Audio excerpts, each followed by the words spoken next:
Well, good afternoon. You welcome to the marketplace that looks at the top business issues and how they affect you. In the headlines, the Electricity Company of Ghana spends 45 million cedi to solve the intermittent power cut in Kumasi. More than 40% of 900 licensed small-scale miners unable to return to mining. We'll find out why. And businesses continue to have profit eroded as Ghana's borders remain closed. This is the marketplace. We'll be back after this break.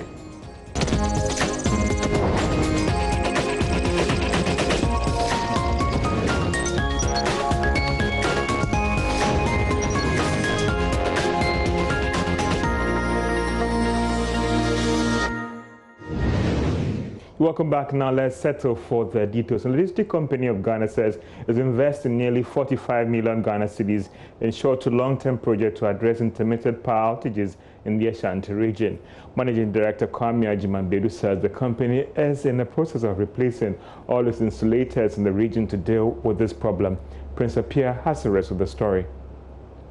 For some time now, some parts of Ashanti region have been experiencing intermittent power cuts, for which many residents have not been happy about, because President have announced some 3 months free electricity because of the COVID-19 effect and impact on the people. The Ashanti Strategic Business Unit also identified 14 frequent feeders in 14 areas causing the outages. Director at the unit, Engineer David Buedia-Samoa, reviewed the duration for these trippings ranges from 4 to 37 hours. The outages presentation he made covers 4 weeks from 5th April to 2nd May this year. Managing Director KWAME AGYEMAN-BUDU addressed the media in Kumasi. You come to realize that there are some old transformers that need to be changed, cables, relays, reclosures, sectionalizers, and all other things. To mitigate this, we try as much as possible to replace most of them. Especially the jumper card is something that is frequently hurting us. And our field guys normally, just to restore quick service to our customers, they, instead of using connectors, they use winding, the same way to wind it to get light for our customers. Starting last week, we've made it a policy. At no point should a fourth personnel will wind a jumper, but rather you use the actual connector to make sure it sustains the power. We've also come to realize that some of us trying to steal power from us make our transformers overloaded.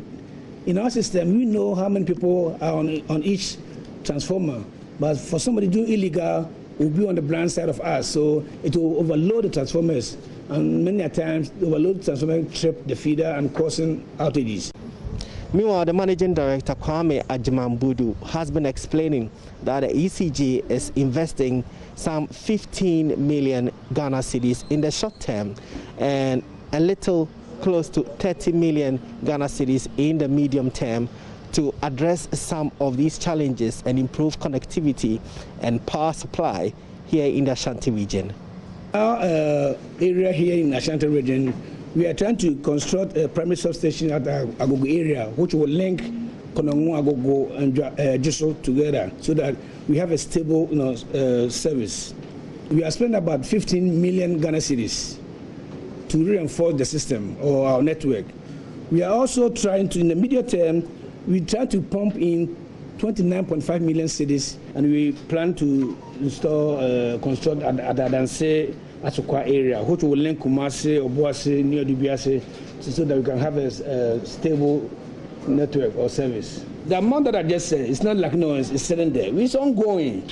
Maybe we might have spent maybe 10 million already or 5 million already. It's ongoing. A minimum a year to complete. Meanwhile, ECG says it is working to ensure these outages stops and therefore implores the public against power theft. Prince Appiah reporting.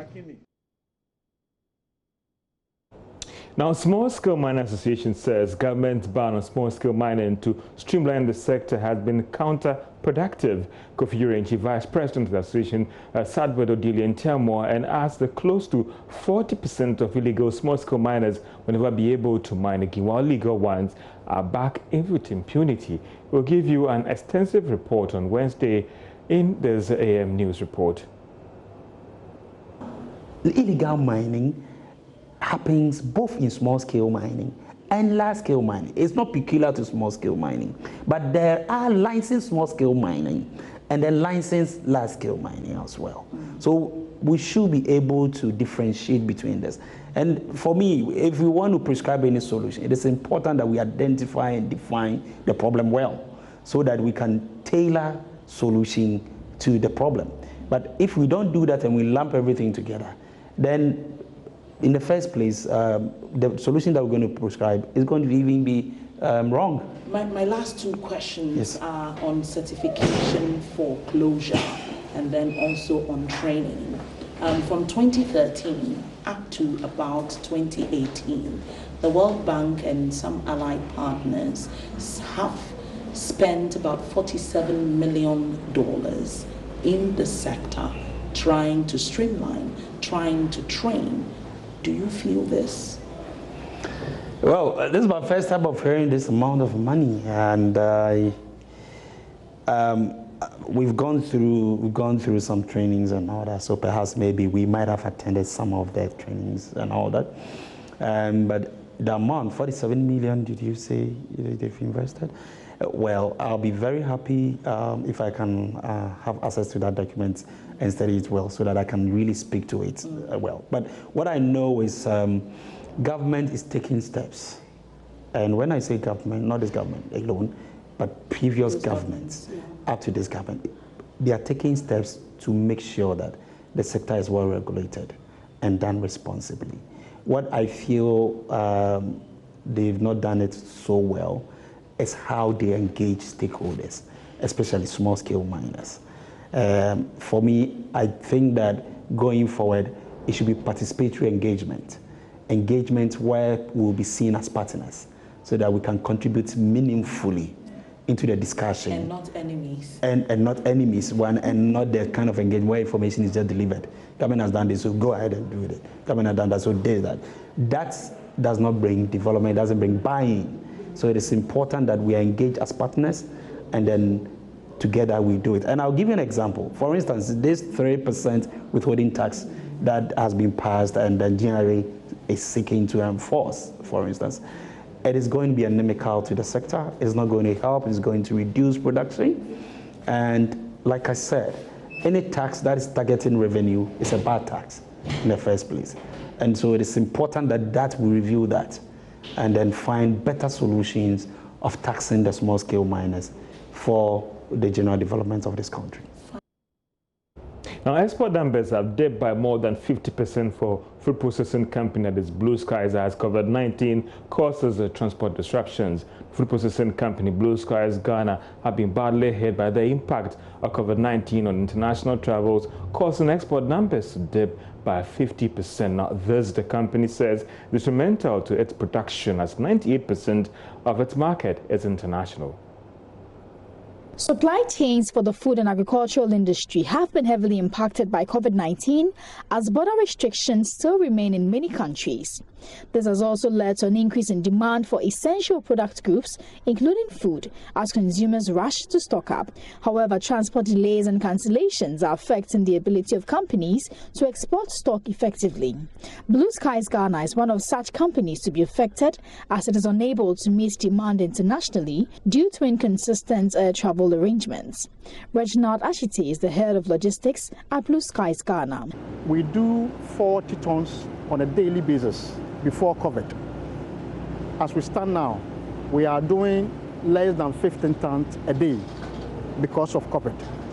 Why this impact? We were depending on dedicated flights to Europe. The British Airways, the KLM, the Emirates, the Brussels Air, and then Ethiopian Airlines. But as it is now, they are not landing at Kotoka anymore. Therefore, we are not able to send our produce to Europe and then the UK. That is how hard we've been hit by COVID. Aside the dip in exports, the company now has to bear additional costs in transporting their wares. There are chartered flights and then freighters in the system. We have to quickly rely on freighters. And freighters are not dedicated like the normal carriers. So what happened is that if the consignment has to get to the UK at 10 a.m. or Amsterdam at 6 a.m., we have to route it via Brussels. There, from Brussels, we have to track. Now we fly to Brussels, and then we have to incur another tracking cost from Brussels to, let's say, Amsterdam to the UK and the likes. So we have another tracking cost that we have to contend with. There is handling aspect too. When it gets to Brussels, you need to hire a handling agent or firm to really take care of your produce when it gets to Brussels. And these are costs that are unplanned. Reginald ASHITEY also assured that the company is doing its best to cut cost of production so as to secure the jobs of its staff. For Joy Business, Karen Dudu. Now, stabilizing the entire banking system and the Ghana cedi is expected to dominate discussions as the Monetary Policy Committee of the Bank of Ghana, they've actually started meeting since this morning. The committee, which is chaired by Governor of the Bank of Ghana, Dr. Ernest Addison, will also review the health of the economy over the past 2 months. But why should you be interested in this meeting? Well, earlier on, I put together this report. The Monetary Policy Committee of the Bank of Ghana is meeting at a time that the regulator itself has projected that the banking sector could be affected badly going forward in terms of loan repayment, credit extension, and profit dipping. That is why this meeting is very important in terms of instituting additional measures to deal with the expected shocks because of the coronavirus. The Ghana cedi had in recent times come under some sort of pressure. This was due to some actions by some offshore investors to exit Ghana's bonds, resulting in analysts pushing for additional monetary measures to contain the situation. Another development that a lot of analysts are worried about is the expected impact of this coronavirus on the fiscal, in terms of revenue mobilized and government expenditure, and what should be the policy response to contain the situation. In all, the committee will be looking at the impact of all these things on inflation rate, by ensuring that the amount of money in circulation matches productivity, and the policy rate, which is pegged at 14.5%, which was reviewed downwards at their last meeting in March, the biggest since November 2018. Well, another cut would definitely impact on that loan that you are servicing, or if you intend to take one. Others have also argued that maybe it might be good to ensure that businesses actually start benefiting from these recent cuts before the Bank of Ghana goes forward to announce another cut in this policy rate.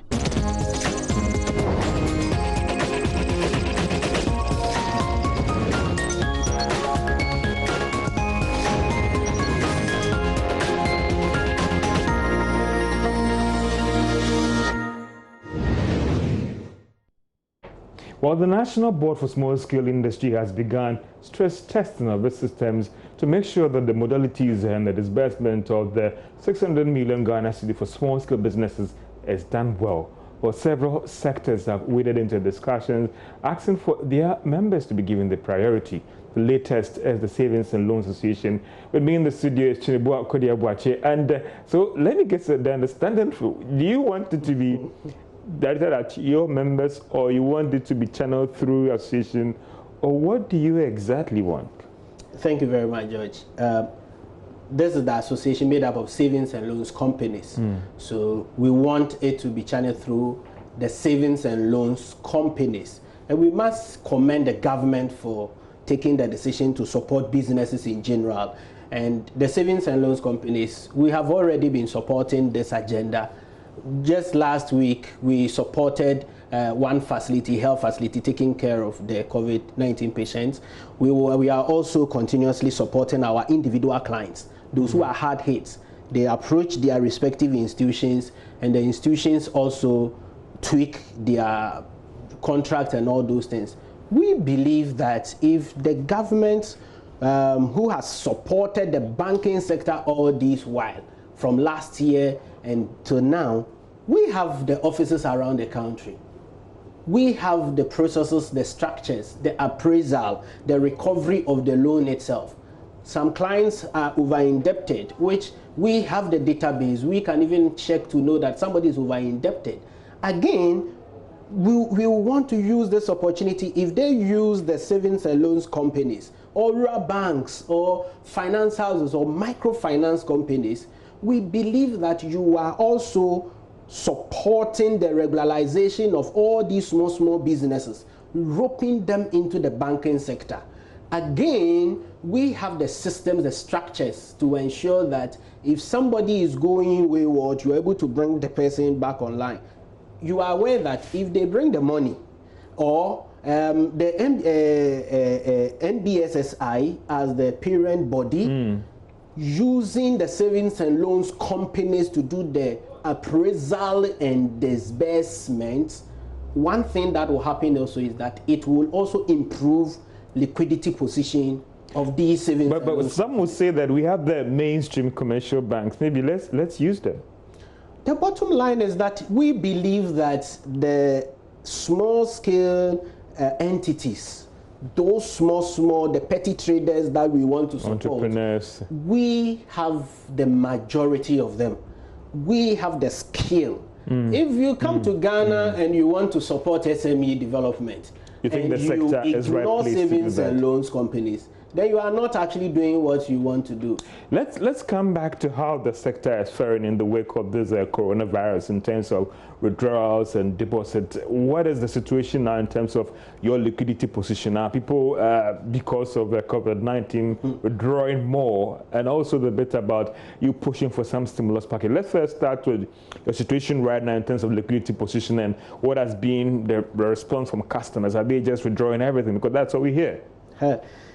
George, there's an increase in withdrawal, which is expected because the customer is not generating more revenue. And so the small they have with their respective financial institutions, they come withdraw. So we expect. So you've been hit by some massive withdrawals? Yes, exactly. Withdrawal is on the ascendancy. But look at the flip side. The flip side is that you give me your money, I on-lend. Now, that money that I've on-lent to somebody, that person is unable to pay the loan. And so I am not getting inflow so that when you come, I pay it to you. Again, I am paying interest expense on the deposit that I've mobilized. But the loans are not being paid. We are giving some clients 1 month moratorium, 2 weeks, 2 months, 3 months. And so the reality is that you will need to get an external support. One from the shareholders, which these shareholders, their respective businesses too are hard hit. The next one is government. There is no economy that can survive if government doesn't come in. So do I get from you that it has affected credit extension, right? Some of the institutions are continuously giving credit, but the magnitude and the rate at which declined. Have you turned to government or have you turned to the Bank of Ghana for some support to help address this problem? Yes, we have. And what is the state of that one? Fortunately, the central bank, who we have been engaging, they've been very supportive, wrote back to us that they've received our concerns and they are giving the necessary attention to it. And we are very confident the central bank will come back to us so soon. But fortunately, it is the government that will issue the money. And so we are expecting that even this afternoon, under our umbrella body, you are aware we have GAMFIN. Yeah. GAMFIN, that is all the non-bank financial institutions in Ghana, is in talk with the NBSSI. And so we believe that if they're able to have some kind of discussions with that, we believe that businesses will benefit, the banking sector will continue to grow stronger and stronger. And the customers themselves will continue to I am particularly worried about your liquidity position and how soon should this stimulus package come in, because these are times when a lot of small businesses are struggling. They need liquidity support to help their businesses in this wake of the coronavirus. How soon should this package come in to help you out?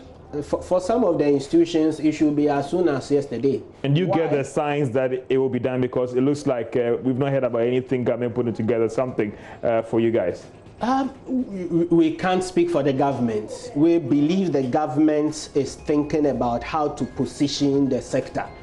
No government will throw billions of cedis into the banking space and leave it to collapse. And so we are very confident the government has all good intentions. And even today, we have done some donation to the COVID fund, and we want to say that this is purposely to support the agenda of the government and the nation as a whole. Aboagye-Wiafe is with the Association of Savings and Loans Company, hearing some thoughts from him.